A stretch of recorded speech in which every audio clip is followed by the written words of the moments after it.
Street protests were a daily routine in Brazil a year ago, and there is concern that larger demonstrations could disrupt this year's World Cup. Brazilian authorities see the crowd control as one of their key tasks for the tournament. CCTV's Paulo Cabral reports on how the police in the historic city are preparing for the event.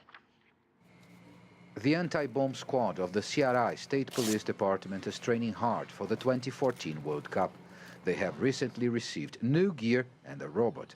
The team is preparing to use the equipment during the event, even though they hope it won't be necessary.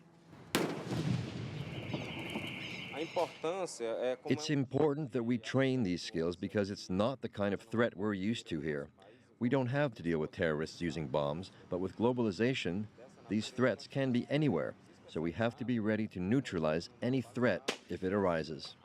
But if terrorist attacks in tropical Fortaleza may seem a more far-fetched possibility, even during a big international event, there's another issue which could impact other host cities as well. Street protests.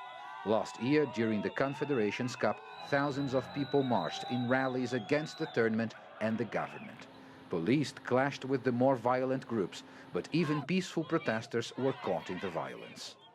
These two university students were among them. They wanted to reach the Fortaleza arena, but were stopped by the police a couple of miles away from the stadium. It's right for the police to attack groups who are using violence, like the Black Blocs. But these protests are so much more than that. The problem is that because of a minority of disorderly people, we are all seen as violent. To deal more efficiently with the security threats, authorities bet on technology. The police commissioner in charge of the 2014 World Cup planning says the idea is to act fast, before problems grow out of control. Protesting is a democratic and legitimate way to put demands forward. But what we have to stop are unlawful protests that try to prevent people from moving around or disrupting the World Cup. It's likely protests will happen, but police will be prepared to respond with the necessary, proportionate force. More than 100 cameras have been distributed in key spots of Fortaleza to try and guarantee the security of visitors and of more than 2.5 million people who live here permanently. Brazilian security forces had to invest heavily in training and new technology to be prepared for the World Cup.